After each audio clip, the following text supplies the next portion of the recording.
ser parte de este panel en mi rol de moderadora. La primera parte de este evento ha sido realmente muy importante e interesante porque nos ha hablado del tema de soluciones basadas en naturaleza y todos los enfoques que están relacionados con este tema a nivel global. Y a partir de esta sesión que abrimos, vamos a cambiar un poco la escala y a hablar un poco de proyectos que tienen que ver con estos enfoques también, pero a un nivel más local. Esta sesión la hemos denominado Andes, Restauración de Ecosistemas Andino y Siembra y Cosecha de Agua. Esta sesión básicamente está centrada en los esfuerzos actuales, principalmente multiactores, en restauración de ecosistemas y en siembra de cosecha de agua en la región andina de nuestro país, así también como su rol en el abordaje de desafíos sociales que se ha hecho mucho mención tanto en la presentación de Ángela como de Manuel, y especialmente también en la relación con la adaptación al cambio climático. Así también vamos a hablar sobre los procesos y mecanismos necesarios para su escalamiento, un tema que lo ha mencionado también Ángela y que es muy importante para nosotros como país, cómo hacer escalamiento de estos proyectos, intervenciones, ¿no? que tienen estas instituciones que vamos a presentar. Además, también el tema de escalamiento es importante teniendo en cuenta la gran diversidad que tenemos en nuestro país, cultural, geográfica, biológica, social y económica, ¿no? Y frente al nuevo contexto que se nos plantea post-pandemia. Y bueno, en este panel hemos invitado a 3 panelistas, personas que vienen contribuyendo muy bien en este tema, con mucha trayectoria, con mucha experiencia y además muy comprometidos con la temática de esta sesión. Voy a presentar a cada uno de ellos antes de empezar con nuestra ronda de preguntas. En primer lugar tenemos a Francisco Medina. Francisco es ecólogo, experto en la gestión integrada de los recursos naturales y gerencia pública en asuntos ambientales. Tiene más de 20 años de experiencia liderando equipos para la evaluación, supervisión y ejecución de programas, proyectos de desarrollo rural, sostenible y ambientales, y conduciendo también el desarrollo institucional en organizaciones no gubernamentales centradas en el desarrollo sostenible rural. Actualmente lidera equipos especializados orientados a resultados como director regional del programa Bosques Andinos, implementado por el consorcio del Betas Condesa, y liderado por el Beta Swiss Intercorporation y financiado por la Cooperación Suiza para el Desarrollo. Florencia Zapata, nuestra segunda panelista. Ella es antropóloga y naturalista especializada en manejo sostenible de ecosistemas de montaña, metodologías de investigación participativa y memoria social, y actualmente se desempeña como subdirectora del Instituto de Montaña, organización en la que trabaja desde 1999, colaborando en proyectos de conservación del medio ambiente, adaptación al cambio climático y afirmación cultural en los Andes. Sus temas de trabajo reciente incluyen soluciones basadas en naturaleza, adaptación basada en ecosistemas, gestión sostenible y participativa de ecosistemas de montaña y tecnologías ancestrales para el manejo del agua en los Andes. Es miembro de la Asociación Americana de Antropología, de la Asociación de Estudios Latinoamericanos y miembro también del Seminario Permanente de Investigación Agraria CEPIA. Finalmente, tenemos a nuestra amiga Lenquisa Angulo. Ella es arquitecta con maestría en planificación del desarrollo urbano y regional, diploma en cambio climático y derechos humanos, posgrado en tecnologías de prevención de desastres.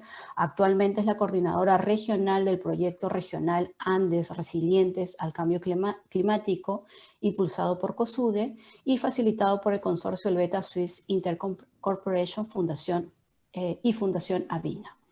Ha sido directora del Programa de Adaptación al Cambio Climático, PAC Perú, iniciativa de cooperación bilateral entre el Ministerio del Ambiente de Perú y COSUDE, consultora de la CAN, jefa de proyectos de soluciones prácticas, directora del Centro de Estudio y Prevención de Desastres PREDES, entre otros, y su experiencia incluye trabajo integrado y multidisciplinario en diversas disciplinas y áreas de trabajo. Muy bien, como ustedes verán, tenemos 3 panelistas de lujo en esta sesión. Esta sesión vamos a dividirla en 2 bloques. En la primera vamos a tener 2 rondas de preguntas que hemos preparado para ello, para poder en pocos minutos tener mucha información acerca de lo que ellos vienen trabajando en sus instituciones y en sus proyectos. Y en el segundo bloque vamos a responder las preguntas que los asistentes irán señalando en el espacio del chat que tenemos en esta plataforma del Zoom. Muy bien, muchas gracias y bienvenido Francisco, Florencia y Lenquisa por estar en esta sesión y compartirnos sus experiencias. Francisco, sabemos de tu trabajo, de tu trayectoria que tienes en Perú y a esta escala regional y local, y nos gustaría que nos cuentes un poquito sobre el proyecto Bosques Andinos, ¿no? Que trabaja uno de los ecosistemas más importantes para el Perú. Y si nos puedes comentar sobre los logros más importantes que ha tenido o tiene este proyecto y en particular sobre el enfoque en restauración del paisaje y si puedes hacer énfasis también en los servicios ecosistémicos en la zona de intervención del proyecto Bosques Andinos.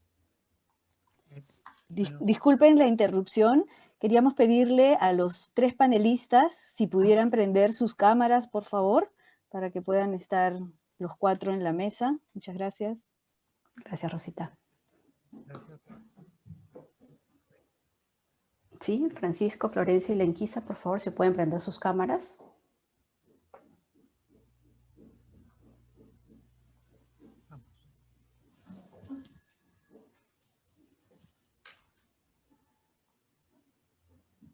Gracias. Sí, está muy bien. Muy bien, Francisco. Por favor, si nos puedes responder o ¿quieres que te repita la pregunta? No, gracias, Okay. Sofía. No, gracias a los ponentes. Creo que ha sido importante marcar pautas. Y me toca empezar hablando de un ecosistema importante como son los bosques andinos.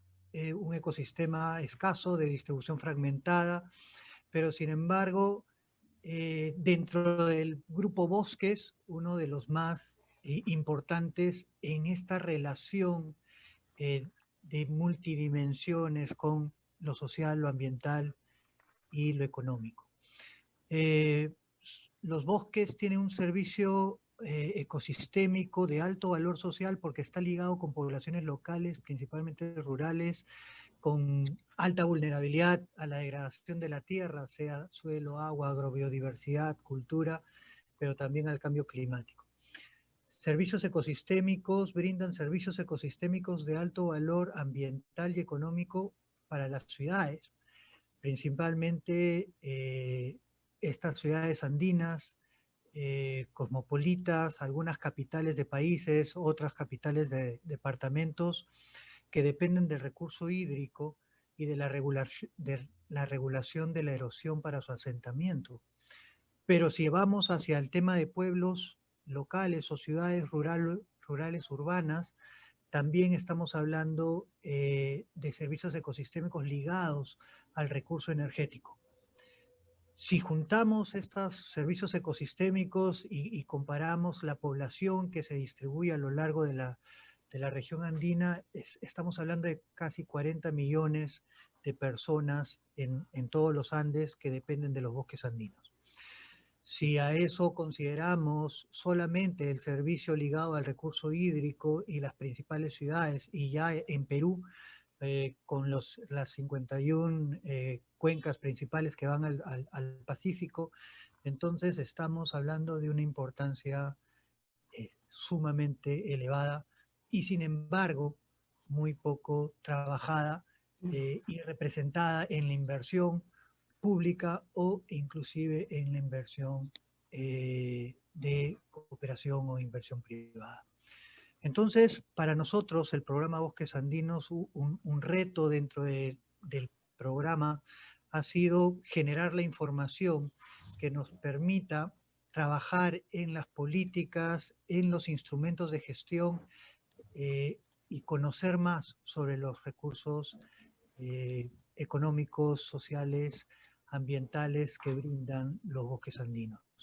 A nivel regional, hemos trabajado en 6 países y En estos 6 países se han trabajado instrumentos nacionales como planes de restauración, programas nacionales de reforestación, en donde los bosques andinos han sido incorporados como parte de las estrategias de implementación. También hemos trabajado para conocer ya a nivel de Perú las buenas prácticas, los mecanismos bajo los cuales la restauración de los bosques andinos naturales pueden ser trabajados. Y con el CERFOR, con las comunidades campesinas, con los gobiernos subnacionales, se trabajó en la comunidad de Quinuaya, por ejemplo, y en la provincia de Abancay, un proceso de restauración que tiene que ver con una gobernanza local, una gobernanza comunal, una gobernanza distrital, para el manejo, para la determinación de una línea de base de cuál era el estado de los bosques naturales de dicha comunidad, cuáles eran las condiciones bajo las cuales la restauración debería de darse y qué beneficios se obtendrían de conservar esos bosques. El proceso actualmente nos permite hablar de aproximadamente 100 hectáreas bajo restauración, que ya tienen más de 2 años de restauradas, unas 100 hectáreas bajo monitoreo adicional sobre las parcelas de biodiversidad con las que están, y una comunidad que tiene un plan de vida de desarrollo en donde la conservación de los bosques implica parte de su economía comunal y parte de su relacionamiento con el paisaje forestal andino, dentro de esta gestión comunal que todos conocemos que es territorial, ¿no? Mecanismos para mantener la restauración más allá de la conservación y que genere incentivos, mecanismos financieros, ingresos a la comunidad que permita mantener estas acciones. Se han trabajado cadenas ligadas a los bosques como la apicultura, el fortalecimiento y la promoción de acciones para el turismo rural comunitario, considerando que Quinuaya, dentro del aspecto geográfico, está en el camino hacia Choquequirao, en la ruta Sayhuite-Choquequirao. Las acciones de utilización de productos forestales, utilitarios, artesanales, o inclusive de ornamentales o alimenticios, es una opción para diversificar el ingreso dentro de un esquema de bionegocios en las comunidades. Pero además también se ha invitado al sector privado y se ha trabajado con el sector privado a través de la plataforma Regenera, y la comunidad de Quinuaya es una de las primeras comunidades andinas que tiene un contrato con Nature Services para poder recibir una compensación por conservar, por restaurar, ¿no? Entonces, aquí estamos hablando ya de un proceso de restauración que abarca una serie de acciones de integración al territorio, de gestión del paisaje forestal, de sostenibilidad económica, de inclusión social, porque tanto mujeres como jóvenes, como niños, como hombres, adultos, vienen participando en este proceso. Muchas gracias, Francisco. Disculpa que te corte, pero creo que podemos continuar en la segunda ronda porque has puesto temas muy importantes como es el tema del financiamiento, la información y el tema de la inclusión social, que en la segunda ronda de preguntas para ti nos puedes comentar un poquito más. Quisiéramos también que el Enquisa nos pudiera hablar sobre la experiencia que están teniendo en este proyecto regional Andes Resiliente y que tiene, digamos, como un antecesor al proyecto de adaptación al cambio climático PAC, ¿no? Y en particular sobre algo que nos interesa mucho y que también fue una pregunta que le hicieron a Ángela sobre el rol de los conocimientos tradicionales, ancestrales, en la gestión resiliente de los ecosistemas y sus servicios. Lenquisa, ¿puedes prender tu micro, por favor? Mientras Lenquisa prende... Sí. Disculpe. Dame un segundo, Lenquisa, solo quiero recordarles a los asistentes, por favor, si tienen alguna pregunta, por favor pueden hacerlo a través del chat. Gracias, Lenquisa. Gracias, Sofía. Gracias por la invitación a participar en este panel. Nos preguntaba sobre este nuevo proyecto que hemos iniciado con la COSUDE, que es facilitado por el BETAS, junto con Fundación Andina, y que tiene como socio también al ISD y un aliado importante, el FIDA, ¿no?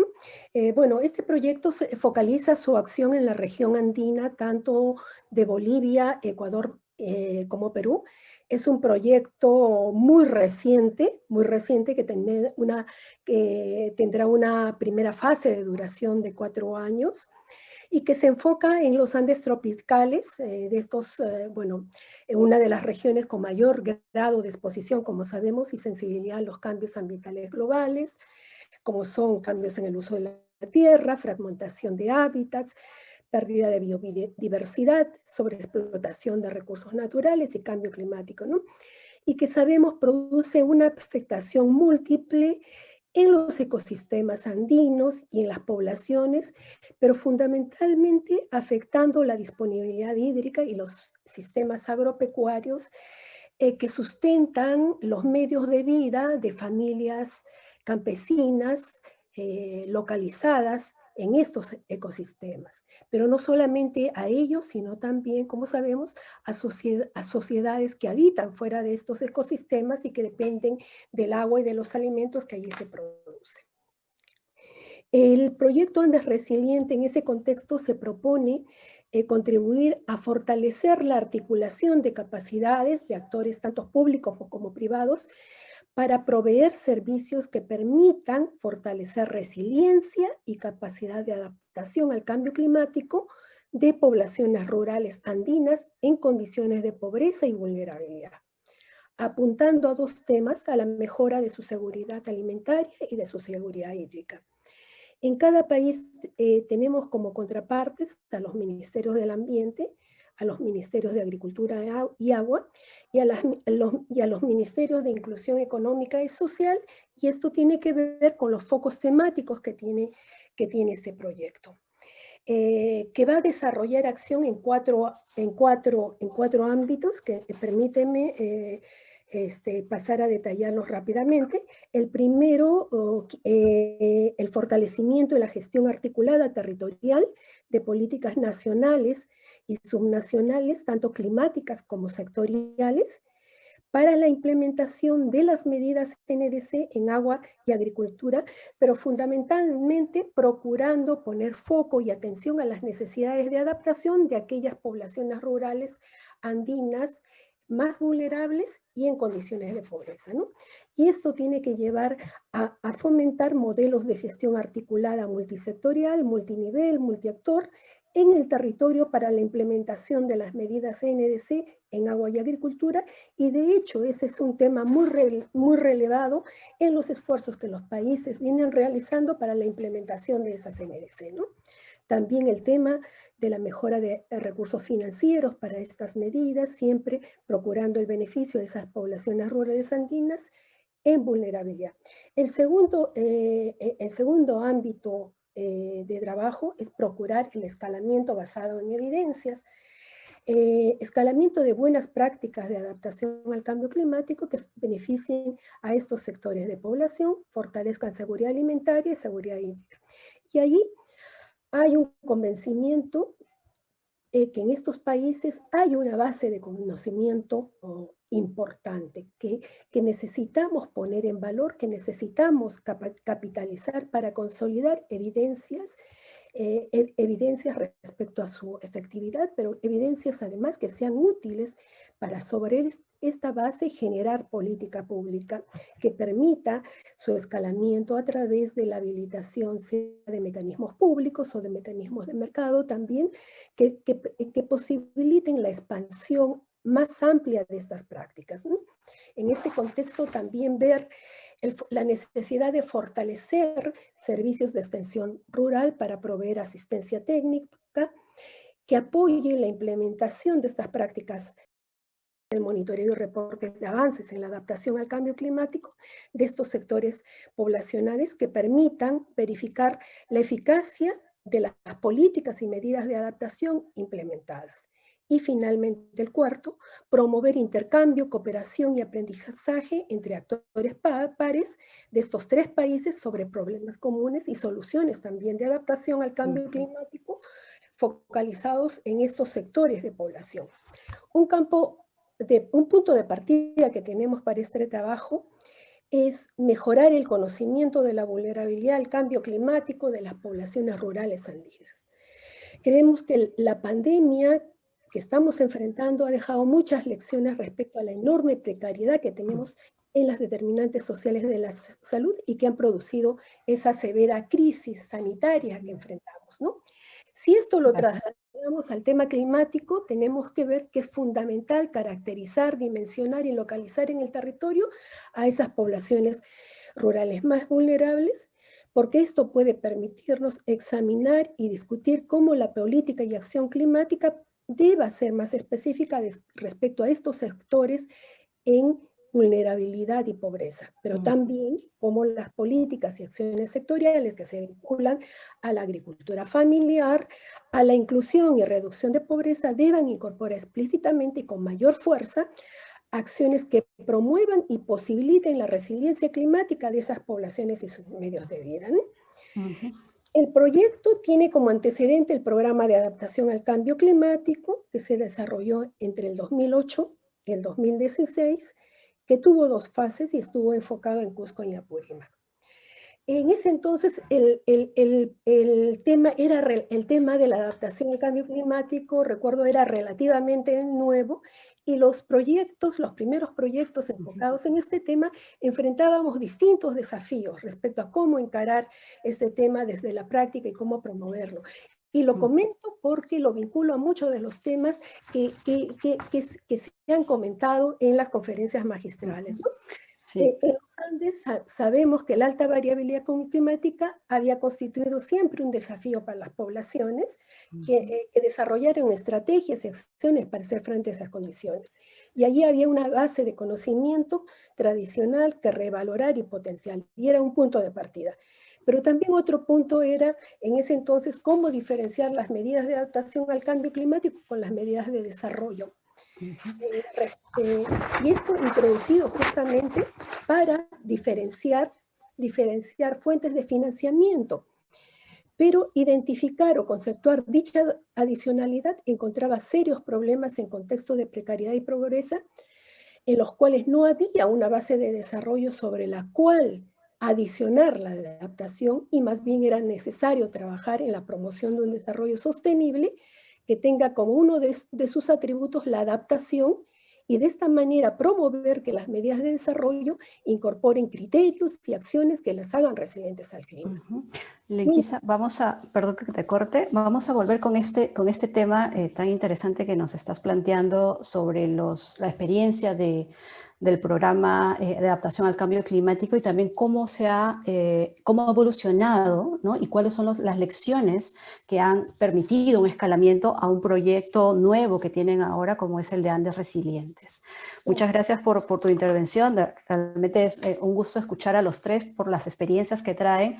Seguramente necesitaríamos más horas para escuchar a cada uno de ellos, pero queremos que nuestros asistentes escuchen al menos una síntesis de cada uno de los proyectos que tienen ustedes, y seguramente habrá más oportunidades adelante para seguir conversando. Y justamente una de las cosas interesantes que mencionó Francisco, ¿no?, en su primera intervención era esta serie de mecanismos, ¿no?, que han utilizado en el proyecto Bosques Andinos. Y él mencionaba 3 cosas importantes, por lo menos para lo que yo, digamos, recuerdo de su presentación: el tema del financiamiento, el tema de la información y el tema de la gobernanza, ¿no? Bueno, los 3 elementos tienen que ver también con el tema de la inclusión social, que lo ha mencionado muy bien. Entonces son mecanismos que vienen acompañados también de inversiones, como él lo mencionó en su primera intervención. Y nuestra pregunta aquí justamente va a ese a ese punto. ¿Qué esquemas financieros, ¿no?, representan oportunidades específicas para hacer sostenible la intervención de sus programas?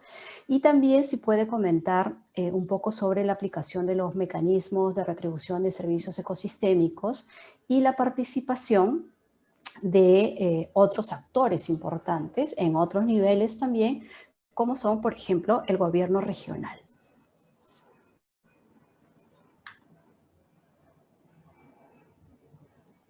Francisco, ¿podrías prender tu micrófono, por favor? ¿Qué tal? Ya, sí. Gracias. Sí, ahora sí te escuchamos. Gracias. Para hablar de incentivos económicos, creo que el primero en las comunidades es el poder vender lo que produce, el poder generar condiciones para que lo que produzcan o para lo que tienen y manejan adecuadamente pueda llegar a un mercado local, regional, internacional, porque hay experiencias internacionales. Entonces, incentivos en función a cadenas productivas, cadenas de valor de productos ligados al bosque o a sean forestales o no forestales, no maderables, en la región andina están muy poco trabajados, ¿no? A pesar de que la organización comunal está lista para poder trabajar esquemas productivos o sistemas productivos, lo que genera una serie de círculos viciosos que ha hablado algo Manuel, pero que no voy a tocar ahora. El otro aspecto, si queremos ir un poco más allá de las cadenas productivas o las cadenas ligadas a la biodiversidad, y que la iniciativa del MINAN de este catálogo de bionegocios es una opción importantísima para poder reconocer, está sobre las acciones en base al conocimiento que tenemos de lo que brindan los ecosistemas. Y ahí es necesario valorizar, es necesario reconocer cuáles son esos bienes y servicios. Y sobre esa información, cómo las comunidades entienden y se apropian de ese valor, además del intangible que pueden tener con respecto al misticismo o al cultural. Por ejemplo, en Quinuaya se hizo una valoración de servicios ecosistémicos y se obtuvo que la comunidad se beneficiaba de alrededor de $123,000 al año, resultado de la conservación de sus bienes y servicios del bosque y de sus servicios ecosistémicos. Las acciones de restauración, porque ahí vamos a ver, ok, ¿qué tanto entonces estás invirtiendo para restaurar?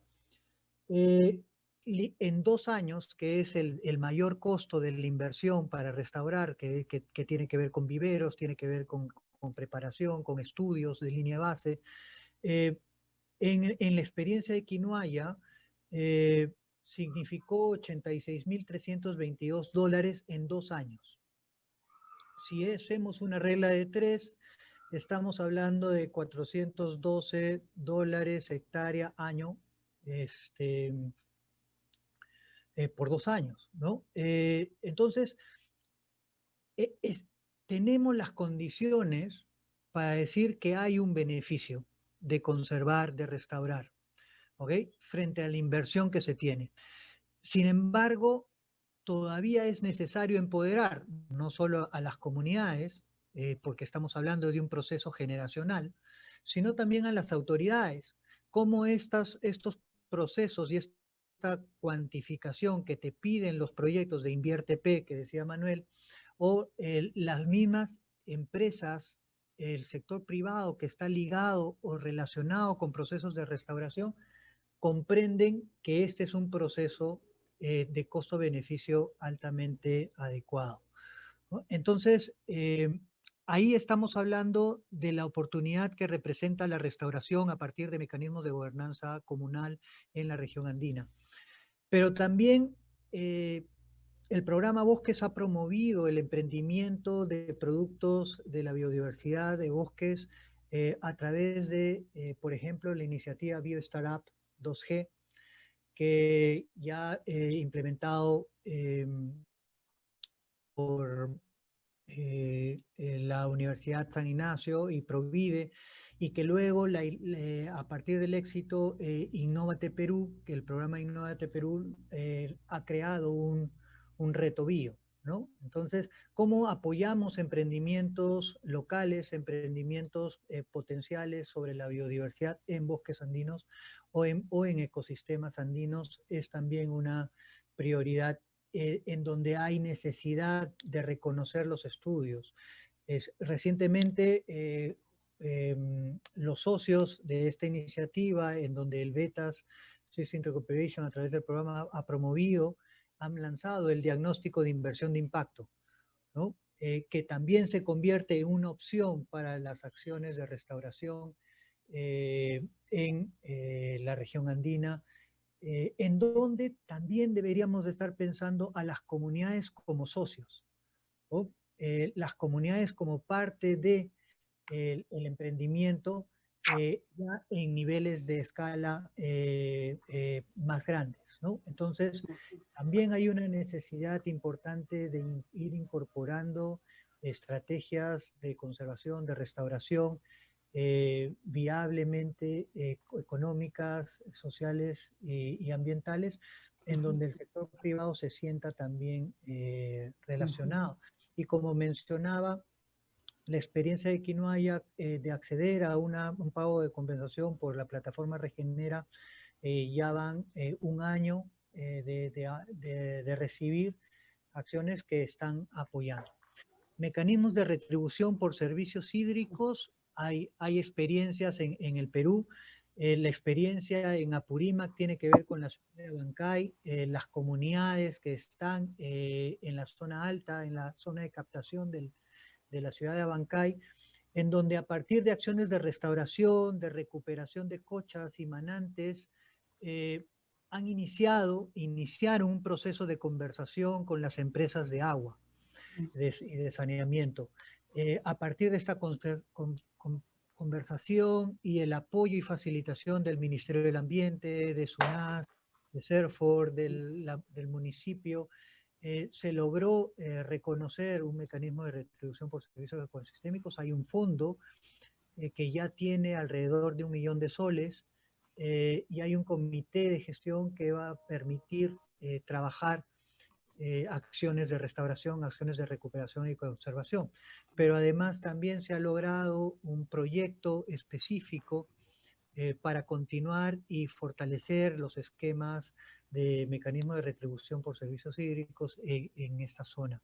Estamos hablando de una ciudad de 78.000 personas, ya llegando a 100.000 personas, con servicios como casi todas las ciudades rurales, urbanas, casi colapsados, pero además en una región en donde al 2030 se estima que va a haber un estrés hídrico del 30 al 42%, ¿no? Datos del CENAMI, de escenario climático que justamente el PAC había hecho en Apurímac. Entonces, necesitamos ir incorporando mecanismos financieros a estas iniciativas de gestión del paisaje, y para nosotros los bosques representan una oportunidad multidimensional de abordar el tema de adaptación, de abordar el tema de innovación, de desarrollo económico y desarrollo rural.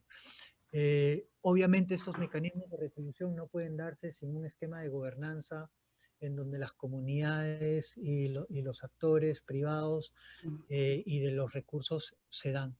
Otros esquemas en el Perú está el Fondo Quirós Chira, también reconocido, pero este fondo es a partir de los usuarios de agrícola, de riego agrícola, que se han unido y se han organizado con los municipios, con los comités o comisiones de cuenca o juntas de cuenca para generar todo un proceso de financiamiento hacia acciones de siembra y cosecha, mantenimiento de recursos hídricos. Gracias. Entonces, oportunidades hay. Gracias. Sí, Francisco, muchas gracias por tu intervención, porque nos haces caer en cuenta de los muchos retos que se vienen con este tema, no solo de los mecanismos, sino también de la inclusión de los actores, no solamente para el diseño inicial del proyecto, sino también cómo los se pueden convertir en socios, en emprendedores de estos proyectos que tú muy bien señalabas, ¿no? A partir del Innovate Perú, el Reto Bio, ¿no? Y eso finalmente puede ayudar a la sostenibilidad de estas intervenciones. Y el otro tema que mencionabas muy interesante sobre los mecanismos de retribución por servicios ecosistémicos hídricos también nos plantea un nuevo reto, un nuevo relacionamiento entre la cuenca, ¿no? Y los servicios que brinda la cuenca con los usuarios, ¿no? Y la población en las partes bajas, ¿no? Y en particular el relacionamiento con la EPS, ¿no? Porque eso cambia completamente el chip. Eso seguramente lo vamos a seguir conversando. Muchas gracias, Francisco, por poner esos temas en la mesa.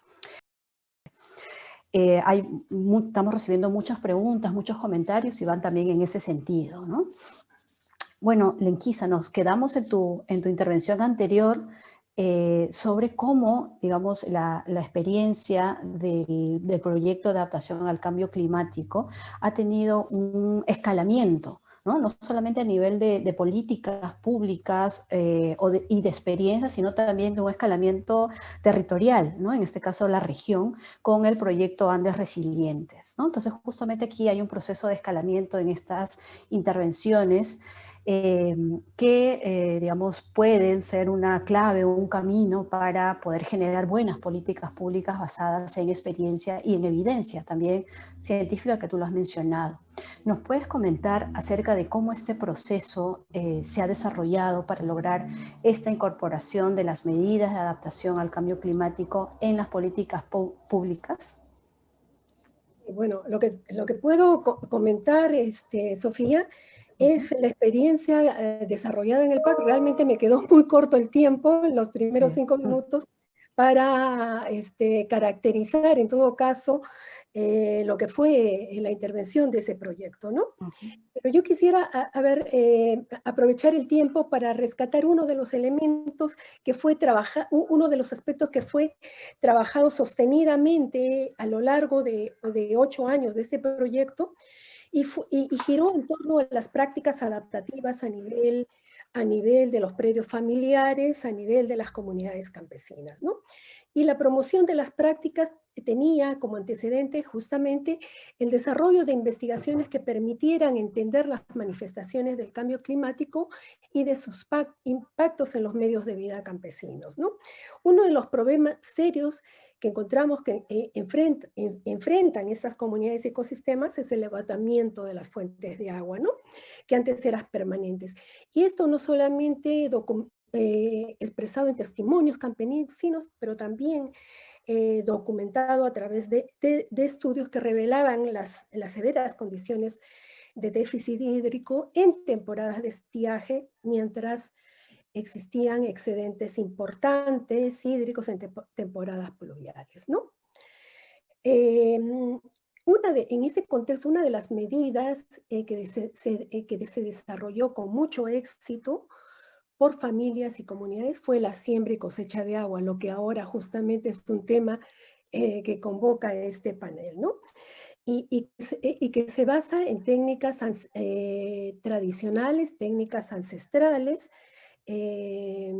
implementadas por los pobladores del Ande, y que era necesario poner en valor, revalorar, a través del impulso de acciones que apelen no solamente al conocimiento local, sino también a los recursos que podían ser movilizados a esa escala.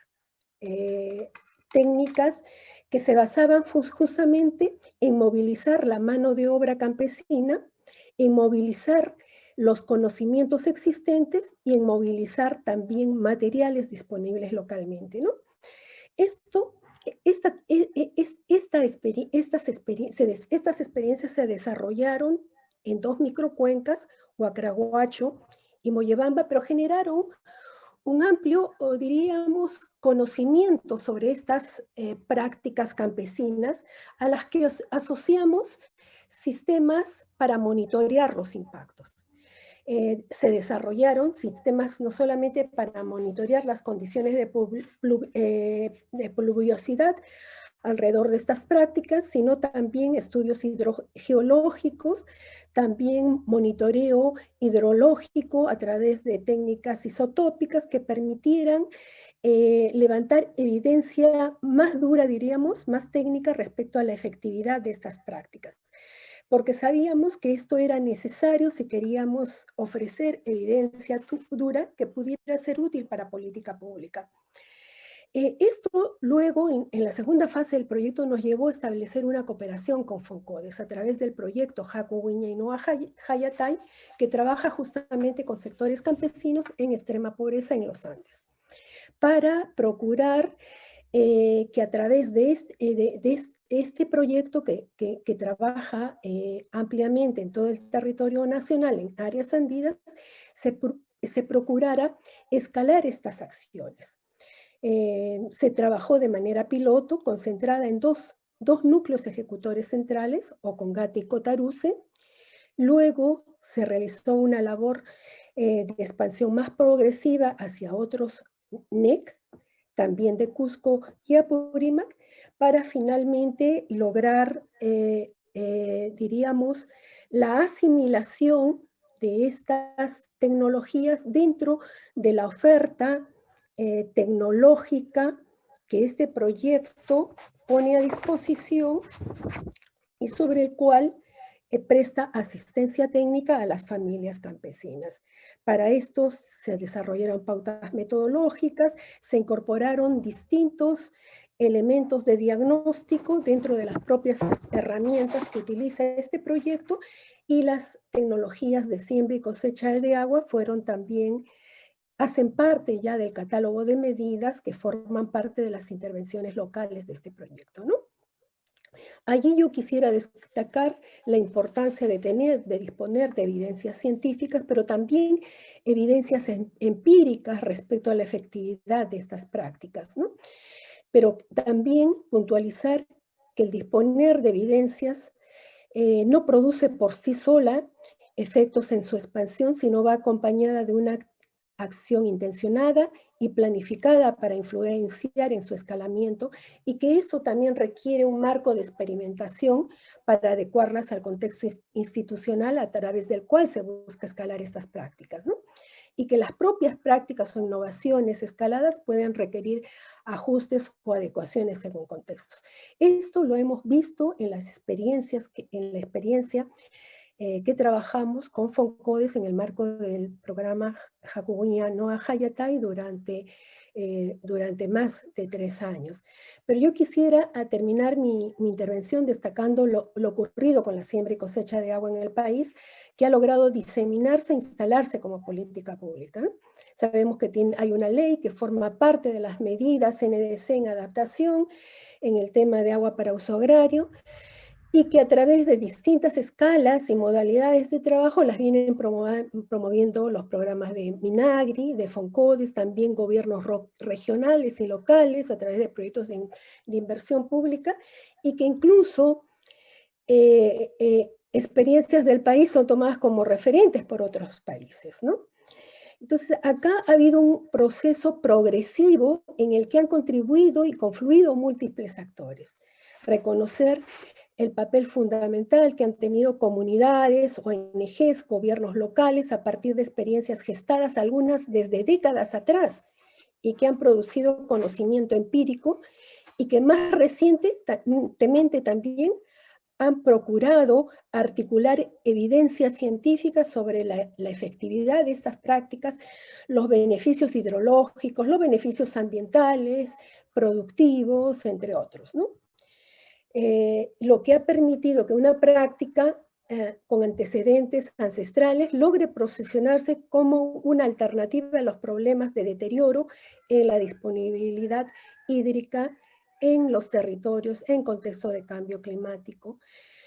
Pero además, ¿qué está detrás de todo eso? Está la alta demanda social por mejorar las condiciones de disponibilidad hídrica para el desarrollo productivo de estas familias, ¿no? Para el desarrollo productivo de la agricultura familiar. Entonces, este es un tema que quisiera destacar, pero también hablamos de siembra y cosecha de agua, y de tanto hablarla, podemos vaciar de contenido también al término, ¿no? Entonces creo que es importante también, hablando de conceptos, hablando de enfoques, incidir sobre el concepto que está detrás de esta denominación, ¿no? Justamente para asegurar que estas prácticas garanticen aquello que también este, se hablaba en las intervenciones, intervenciones magistrales, ¿no? Como estas prácticas están atendiendo retos sociales, como estas prácticas también actúan sobre la naturaleza para generar beneficios sobre la naturaleza, como también generan beneficios sociales para los actores que las ejecutan. Son temas que necesitamos también examinar, ¿no? Mapear lo que se está haciendo en el territorio, las condiciones en que se está haciendo y cómo estas están satisfaciendo estas condiciones. El hecho de disponer de estándares para las soluciones basadas en la naturaleza nos da un referente también para mirar este tipo de acciones. Sí.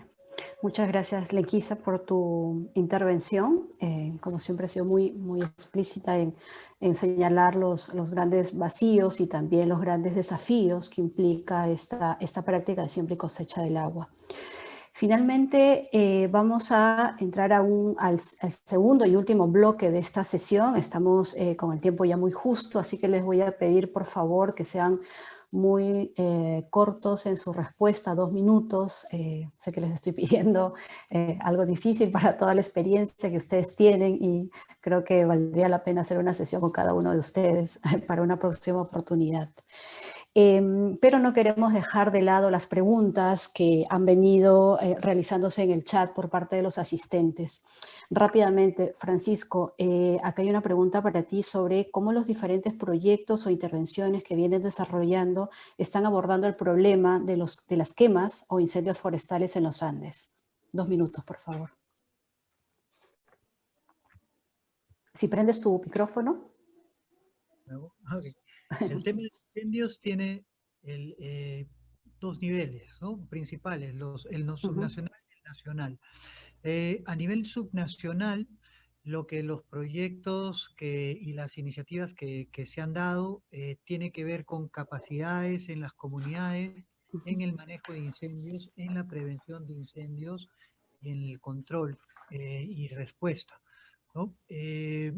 Esto implica tener brigadas comunales, dotarlas a ellas de algunos equipamientos y articularlos al nivel de las autoridades. Las autoridades son parte del Sistema Nacional de Gestión de Riesgos y Desastres y los incendios ahora están dentro de este sistema y por lo tanto las autoridades tienen ya una función desde el Estado de contar con todas estas medidas. A nivel nacional hemos sido muy activos y hemos promovido mucho acciones con el Servicio Forestal, el Servicio Nacional Forestal, el CERFOR, y con el Ministerio del Ambiente para socializar las iniciativas que cada uno ha venido trabajando, pero también para ir integrando ambos esfuerzos, ¿no? Ya sea la utilización de los focos de calor o la utilización de señales de alerta de posible ocurrencia de incendios de la de Gota, por ejemplo, de Minam. Todavía hay un proceso a nivel nacional que implica articular también con CENEPRED, con INDECI, para establecer un verdadero sistema de respuesta. Pero a nivel subnacional se ha avanzado. Por ejemplo, en Apurímac se logró tener un plan regional de gestión de incendios forestales para las 3 acciones, prevención, control y respuesta, y fue aprobado por ordenanza. Está definido los roles de cada uno de los actores, desde las comunidades hasta la autoridad de fiscalía del Ministerio Público, y lo que este plan está en acción, es en su implementación, en su operativización a partir de los diversos actores en los diferentes espacios, como la Comisión Ambiental Regional o las mesas regionales agrarias. Muchas gracias, Francisco, por tu respuesta concreta. Bueno, muchas gracias a nuestros panelistas, a Francisco, a Lenquisa y a Florencia por sus experiencias, por compartirnos todo lo que se ha ido generando, todo lo que se ha ido recogiendo y también cómo estos elementos pueden ayudarnos a seguir mejorando para futuras intervenciones y por poner en valor este conocimiento ancestral, estas técnicas ancestrales que muy bien lo señalaba Lenquisa en su intervención. Florencia, muchas gracias por recordarnos o por hacernos saber este tema de la memoria social, a Francisco por los diferentes mecanismos para poder trabajar estos temas y poder generar estas plataformas multiactores y generar una buena gobernanza. En este caso creo que todos hemos abordado el tema del agua, ¿no? Una buena gobernanza del agua y los recursos naturales. Bueno, muchas gracias a los asistentes. Vamos a pasar a una siguiente mesa. Yo dejo el panel, en palabras a Rosa para que continúe la siguiente parte del evento. Gracias. Muchas gracias, Sofía. Muchas gracias a todo el panel.